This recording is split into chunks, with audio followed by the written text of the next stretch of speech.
여호수아서 24장의 내용은 여호수아의 기록의 마지막 부분이 되는데요.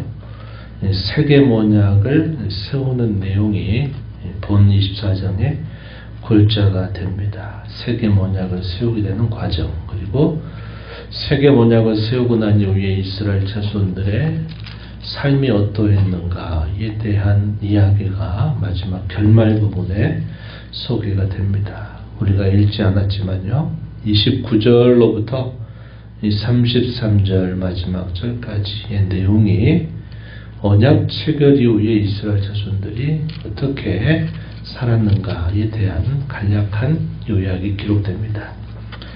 우리가 어제 읽었던 23장의 내용과 24장의 내용이 여호수아 전체 결론에 해당이 되는데, 우리가 쭉 읽어왔던 그 긴 내용들은 가나안 땅을 정복해 가는 과정, 그 땅을 모세에게 주신 말씀대로 그 땅을 각 지파의 기업으로 분배한 일, 그 이후에 시간이 흘러서 이제 여호수아가 떠날 기약이 얼마 남지 않았을 때 이스라엘 자손들에게 그들에게 간곡하게 부탁하고 또 그들에게 촉구하는 그런 내용들이 23장, 24장에 소개가 되어 있습니다. 오늘 우리가 읽은 본문 24장에서 이 세겜 언약을 체결하게 되는 과정이 잘 소개가 되어 있는데, 먼저 여호수아는 이스라엘 모든 지파 사람들을 세겜이라고 하는 곳에 소집을 합니다. 이 세겜은 여호와의 회막이 있었던 실로의 북쪽 가까운 곳에 위치하고 있는 곳입니다.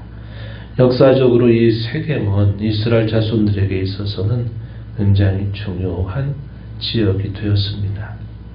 특별히 이스라엘 자손들이 가나안 요단 서편 땅을 점령하게 될 때도 초기에 중앙지역을 시작으로 해서 우리가 아는 바와 같이 여리고 그리고 아이성을 점령하고, 그들이 도착한 곳이 바로 에발산과 그리짐산이 마주보고 있는 곳인데 그것이 바로 세겜이었습니다. 이 세겜에서 그들이 이 하나님께서 모세가 하셨던 말씀처럼 율법을 낭독하게 하고 그 이스라엘 자손들을 두 무리로 나누어서 아멘으로 화답하게 하는 그러한 거룩한 예식을 수행하게 하였던 곳이기도 합니다. 그래서 여호수아가 이 세겜으로 이스라엘 모든 지파를 소집하고 그들에게 먼저 하는 말이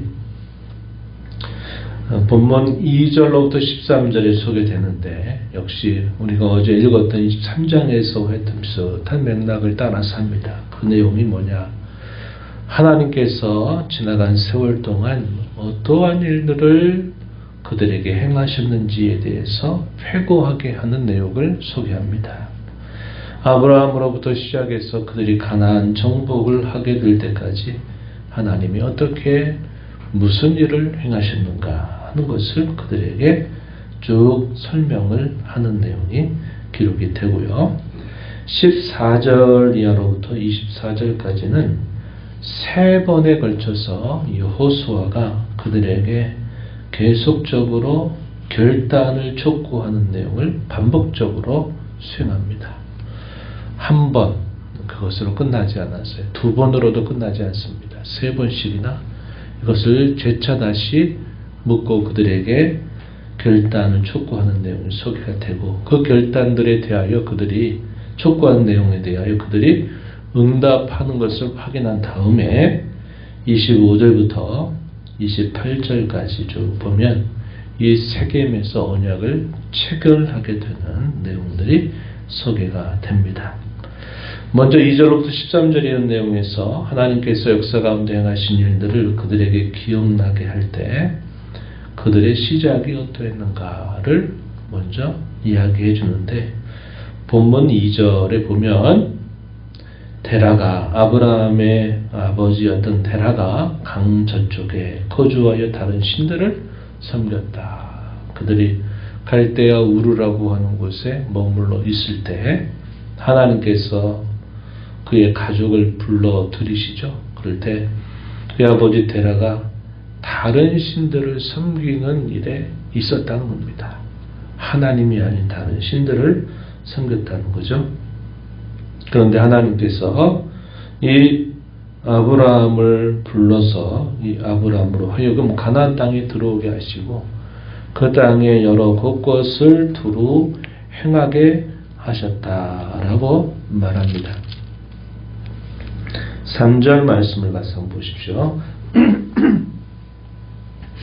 3절을 보면 이렇게 설명했습니다. 내가 너희의 조상 아브라함을 강 저쪽에서 이끌어내어 가나안 온 땅에 두루 행하게 하고 그의 씨를 번성하게 하려고 그에게 이삭을 주었고 이삭에게는 야곱과 에서를 주었고 에서에게는 세일산을 소유로 야곱과 그의 자손들을 애굽으로 내려가게 했다. 이렇게 해서 그들이 애굽에 들어가게 된 경위들을 간략하게 소개를 해줍니다.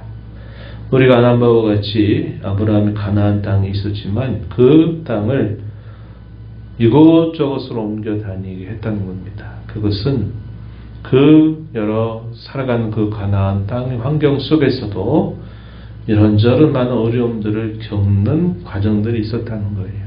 그런데 하나님이 그 가나안 땅을 두루 다니시면서 그가 그로 보이게 하셨던 일들, 이것은 또 다른 편에서는 무엇을 위한 것이냐? 그 땅을 그들의 소유로 주기 위해서 그렇게 하신 일이다. 이렇게 설명을 해줍니다.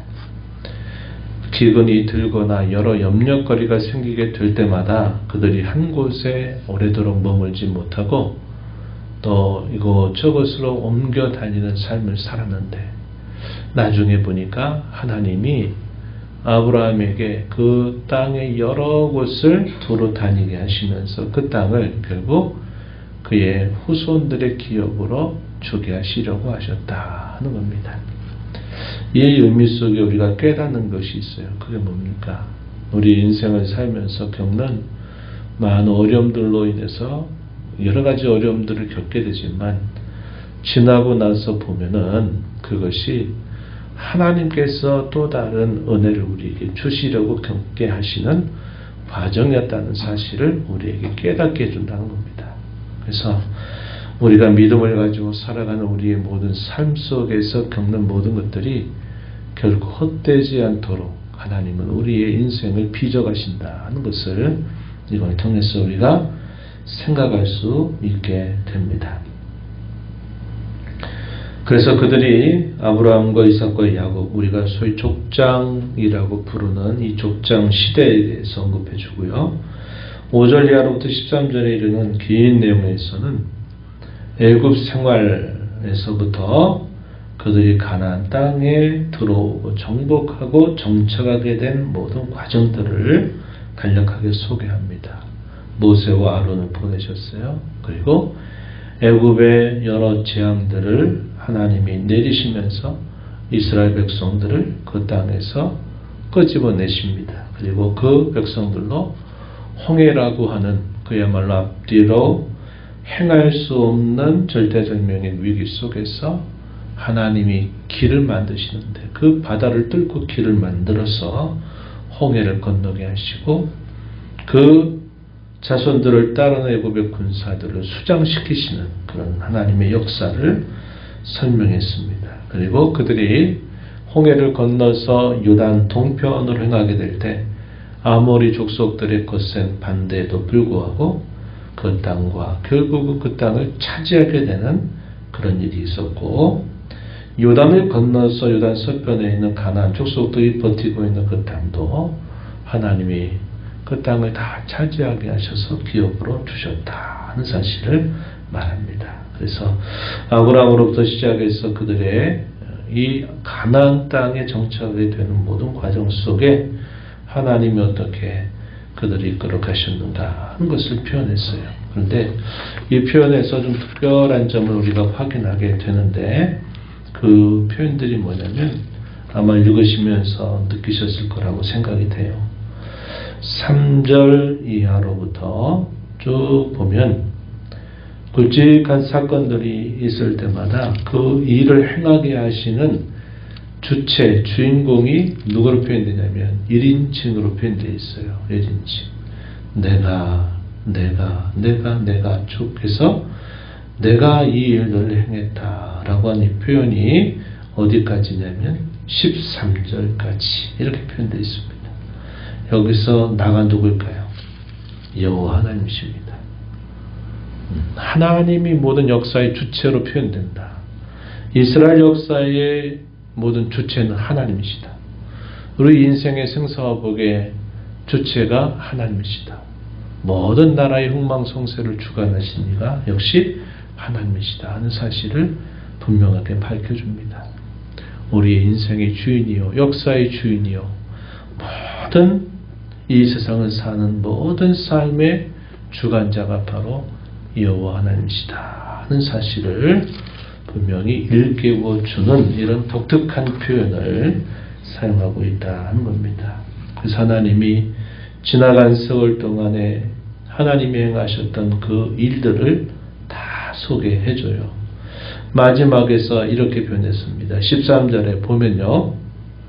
내가 또 너희가 수고하지 아니한 땅과 너희가 건설하지 아니한 성읍들을 너희에게 주었더니 너희가 그 가운데 거주하며 너희는 또 너희가 심지 아니한 포도원과 감람원의 열매를 먹는다. 이렇게 말했습니다.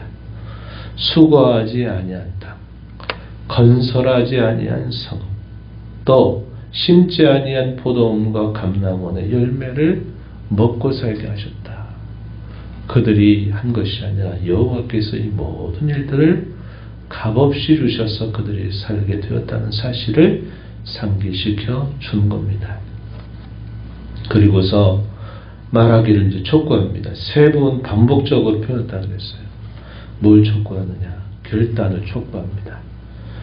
그들이 모든 것들이 다 끝났다고 여길 것 같지만 여호수아는 결코 그렇게 말하지 않아요.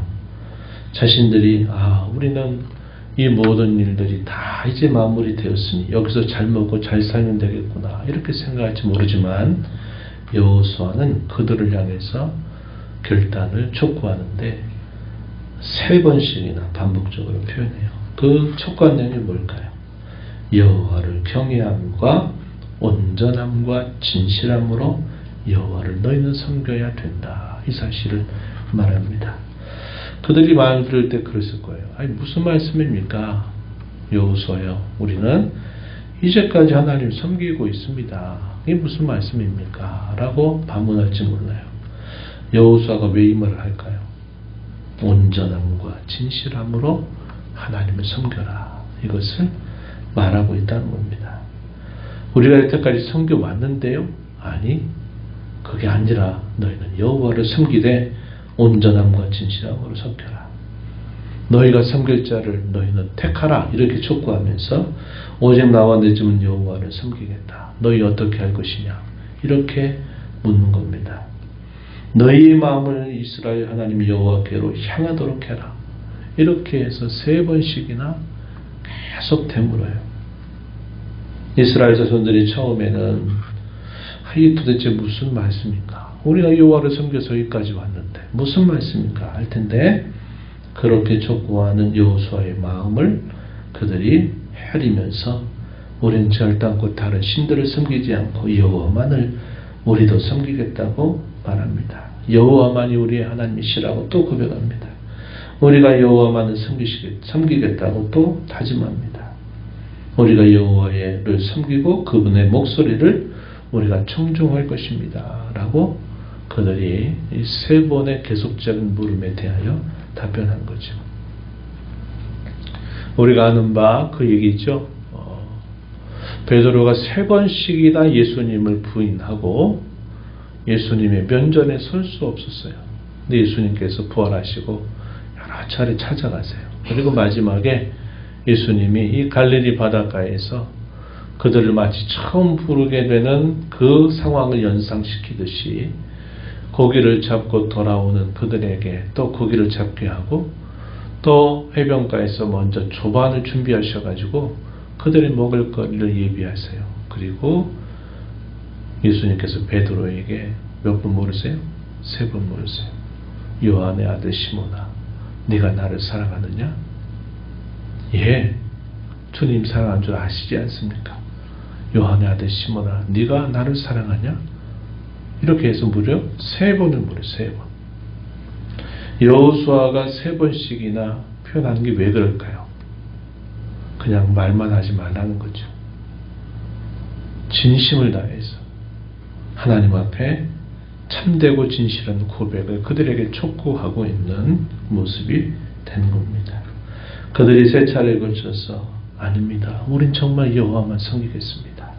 이렇게 다짐하는 그들의 결단을 듣고서 언약을 체결하게 됩니다. 25절 이하에 언약을 맺고 그들에게 율례와 법도를 제정하였다. 이걸 우리가 세겜 언약이라고 부릅니다.